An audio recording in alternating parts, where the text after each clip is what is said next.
Bom dia, boa tarde ou boa noite a todos. Não sei que horário que vocês estão assistindo esse podcast.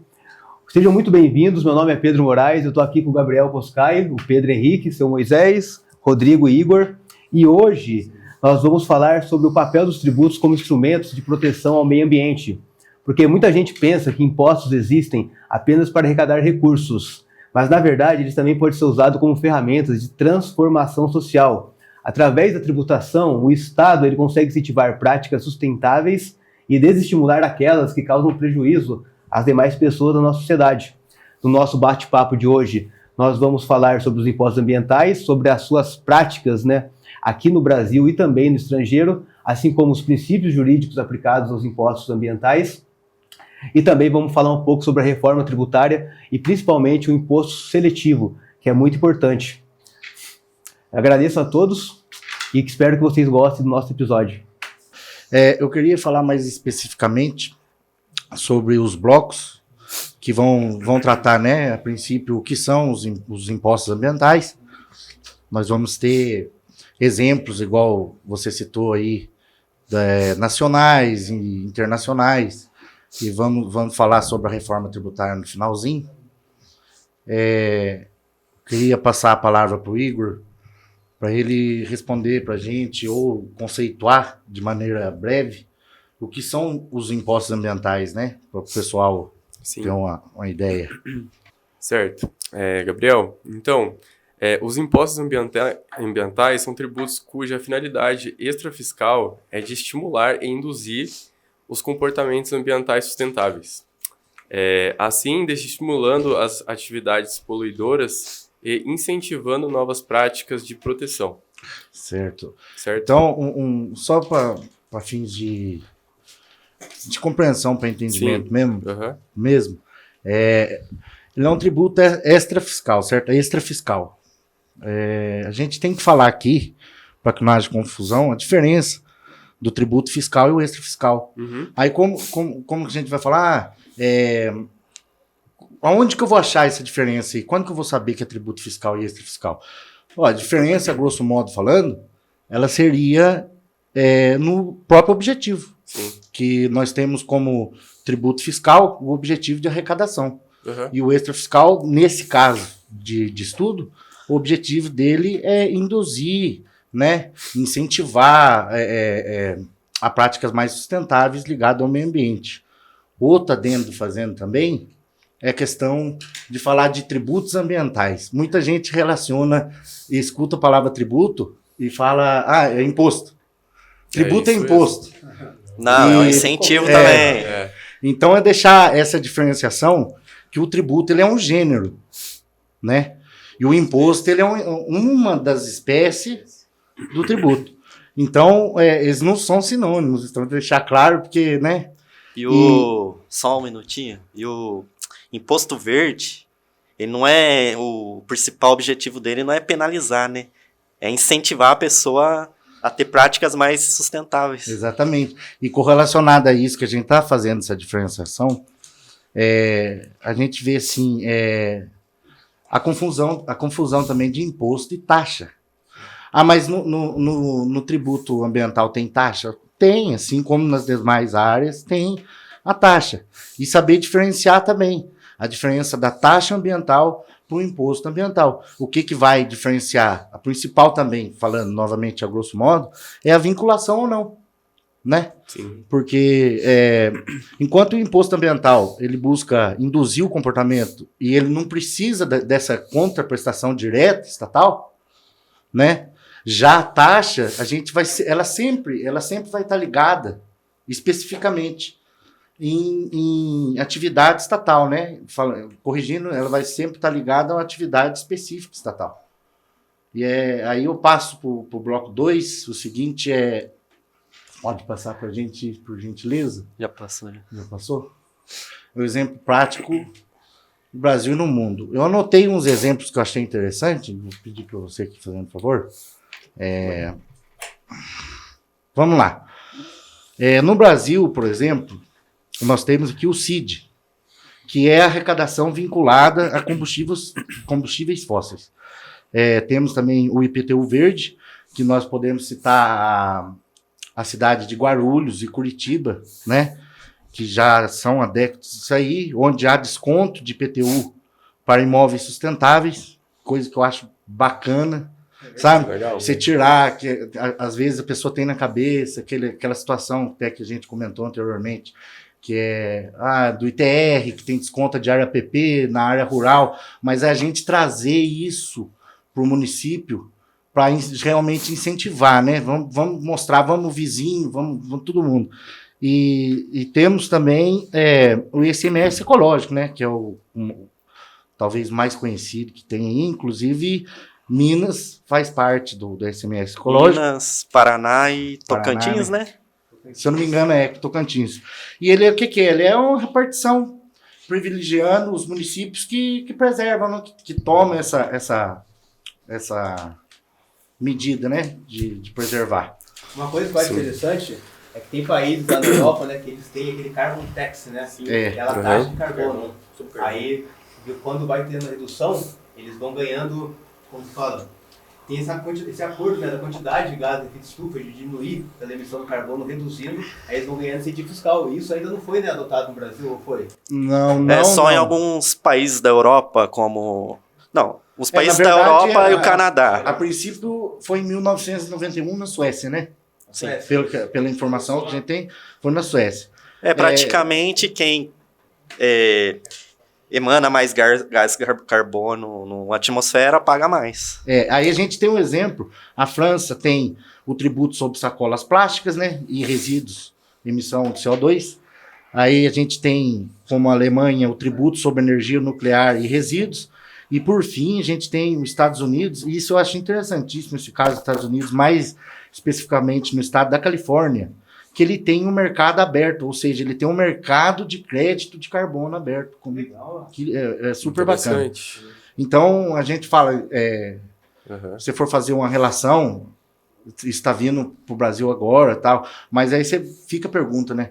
Mas por que na Suécia, em 1991, já tinha essa visão da sustentabilidade, né?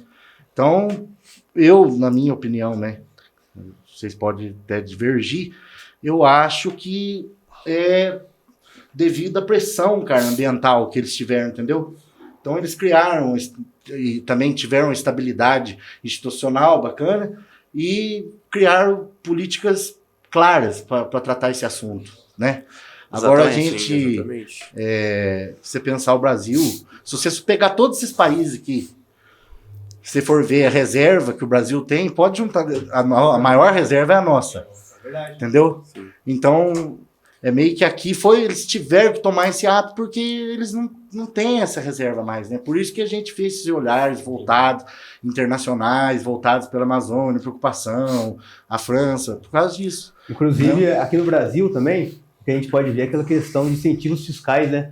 Ligados à energia solar, a veículos elétricos, a reciclagem, principalmente porque essas empresas termoelétricas que vão produzir energia elétrica, elas utilizam bastante o carvão mineral. E o carvão mineral, ele é uma fonte, é um combustível fóssil e não renovável, demora milhões de anos, na verdade, para ser feito o processo de sedimentação e tudo mais. E também ele polui muito a atmosfera. E essas termoelétricas, viu o que vai acontecendo o quê? O Brasil vem incentivando a questão da produção, principalmente da energia solar. Hoje em dia ainda é possível a própria pessoa, né, pessoa física, produzir energia solar em casa, não dá? A gente tem o exemplo da energia limpa solar, com reator ali e tal, você entendeu?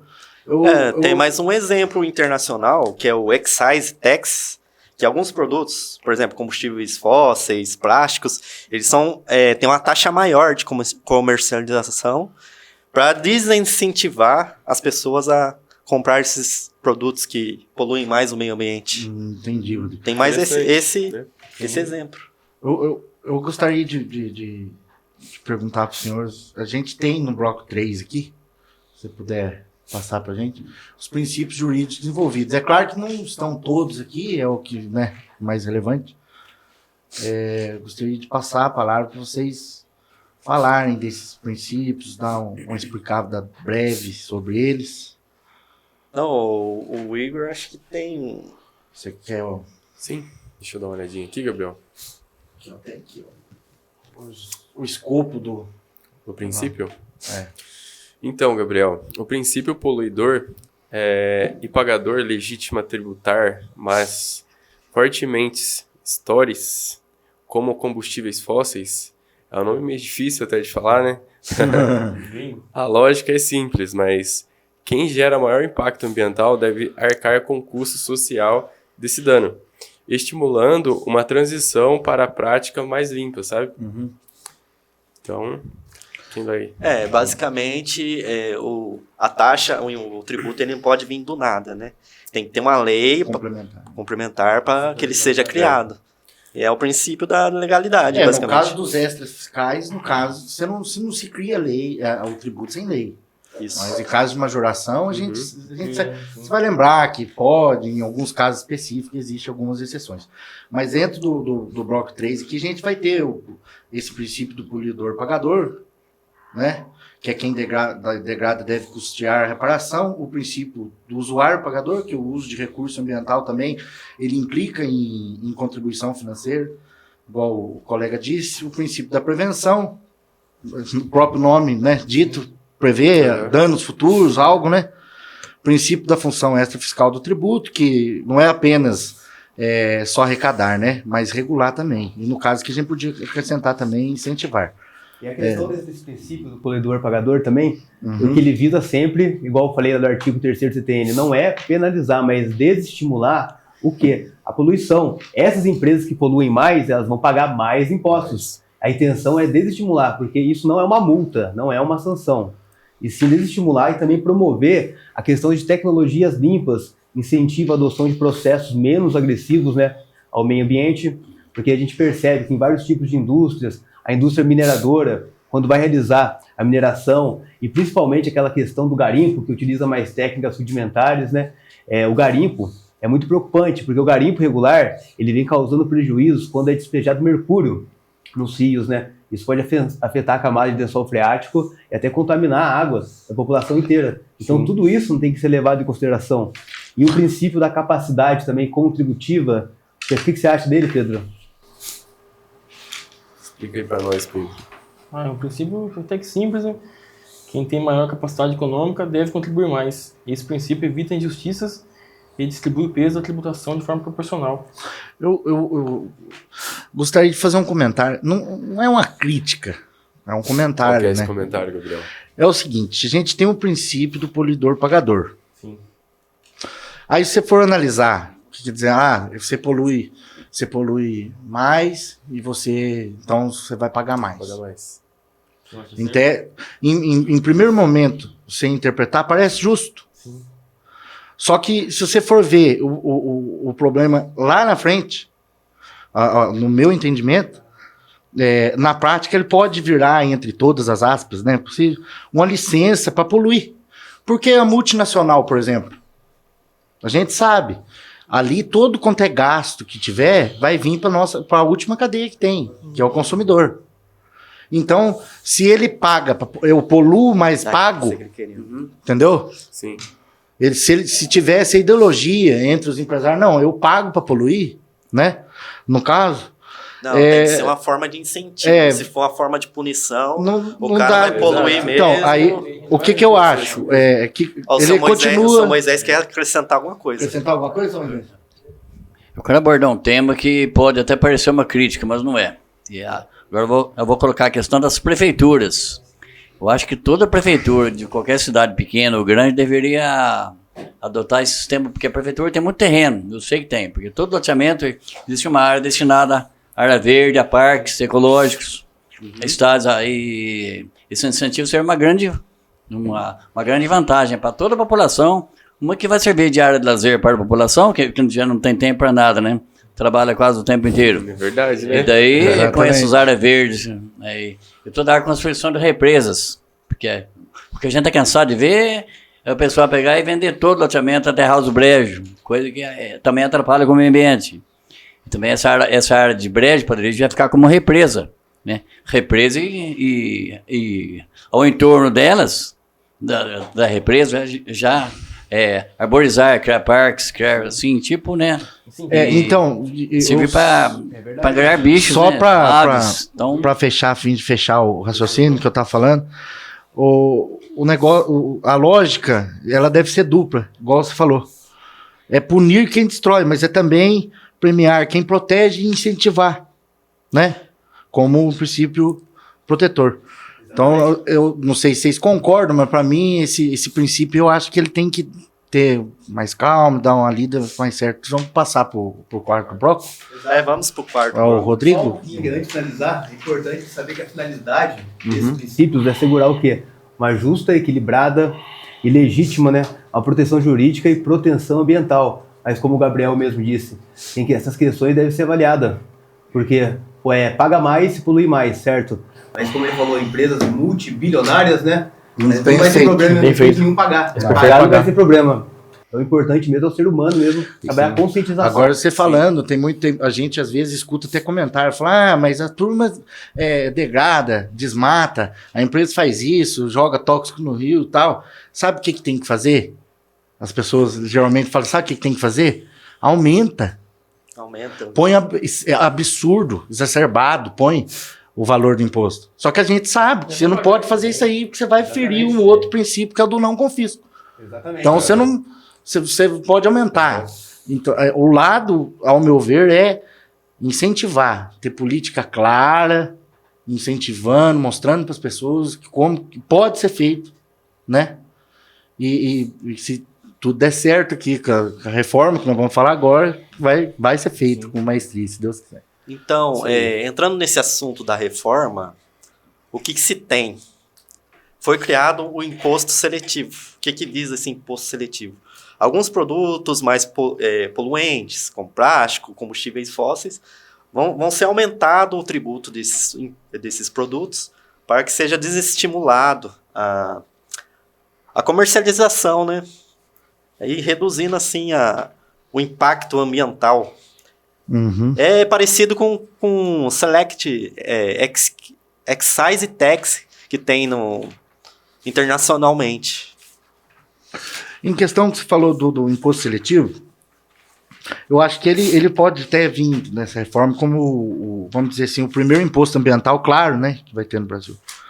Só que eu acho que ele segue alguns desafios, porque eu acho que o desafio que ele vai ter será garantir os municípios, tá, para aplicabilidade, será garantir que ele não seja apenas arrecadatório.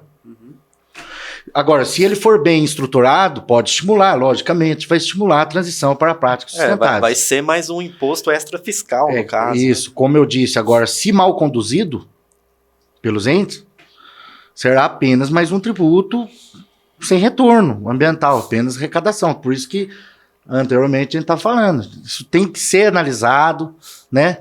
Exatamente. Bem estruturado.